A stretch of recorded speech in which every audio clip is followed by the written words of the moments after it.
السلام علیکم دوستو، تو آج میرے ساتھ ہیں مفتی نثار صاحب پھر ایک بار. تو ان سے سب سے پہلے ان کو السلام علیکم. وعلیکم السلام ورحمۃ اللہ. مولانا صاحب آپ کا، مفتی صاحب آپ کا بہت بہت شکریہ، آپ نے پھر ہمیں وقت دیا. تو میرا سب سے پہلا سوال آج آپ سے یہی ہے کہ جیسے ہمارے دوست ہیں، آپس میں مل جل کر ہم ہمیشہ ہنستے کھیلتے رہتے ہیں، لیکن مسئلہ ایسا ہوا کہ میرے دوست مجھ سے ناراض گلا ہو گیا. انہوں نے کسی تھرڈ پرسن سے کچھ سنا کہ مطلب آصف آئی ٹینشن میں یا کچھ، مطلب ان کی ناراضگی جائز ہے یا نہیں ہے، مطلب وداؤٹ اینی ریزن اگر ان کو پتہ نہیں ہے.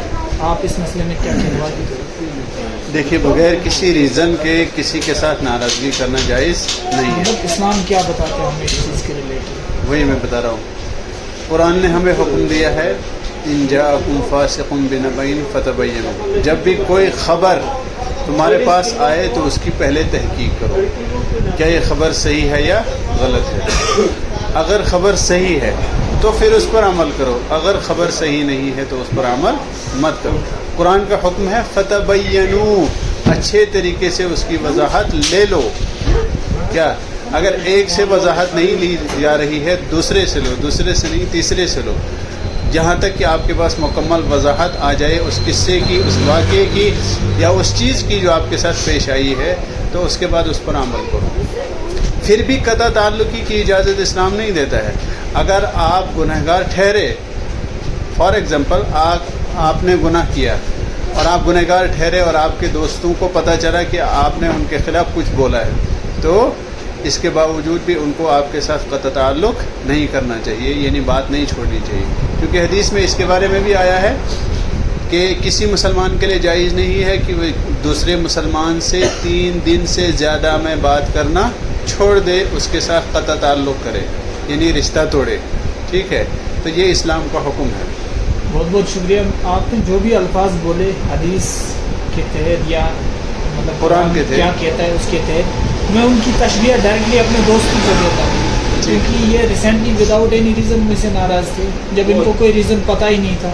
مطلب اپنے ہی دماغ میں وہ کھچڑی پک رہی تھی ان کو اور ناراض تھے. تو میرا بہت بہت شکریہ اس سوال کا جواب دینے کے لیے. اب میرا دوسرا سوال یہ ہے کہ یہ جو ہم مطلب کھیلے کھیلتے ہیں، مطلب جو آج کل بچے کھیل کھیل رہے ہیں، جیسے کرکٹ کھیلتے ہیں، فٹ بال کھیلتے ہیں، باقی ساری گیمز کھیلتے ہیں، مطلب اسلام نے ان گیمز کے ریلیٹڈ کیا حکم دیا ہے؟ دیکھیں، جتنی بھی گیمز ہیں جو صحت سے متعلق ہیں، جو صحت سے متعلق ہے، وہ تمام کی تمام کھیلی جا سکتی ہیں، بشرطے کہ کوئی جوا یا اس طرح کا کچھ اس میں شامل نہ ہو، پیسے کی شرط نہ ہو. پیسے کی شرط کے بغیر آپ کرکٹ بھی کھیل سکتے ہیں، آپ کبڈی بھی کھیل سکتے ہیں، آپ جو ہے موٹر سائیکل بھی چلا سکتے ہیں، سائیکل بھی چلا سکتے ہیں، آپ جم بھی جا سکتے ہیں. لیکن شرط کیا ہے کہ ان میں پیسوں کی شرط نہ ہو، یعنی جوئے ٹائپ کا جو پیسوں کی شرط ہوتی ہے اس طرح کی شرط نہ ہو. رہا یہ کہ جم میں پیسے دیے جاتے ہیں، وہ تو دیے جاتے ہیں کیونکہ وہ فیس ہوتی ہے.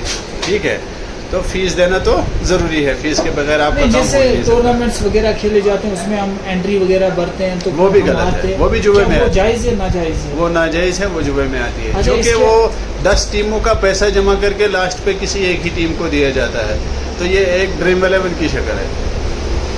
مطلب آپ کا کہنا ہے کہ جو ٹورنامنٹس وغیرہ ہوتے ہیں وہ بھی ناجائز ہے، مطلب یہ جوا کی انٹری ناجائز ہے.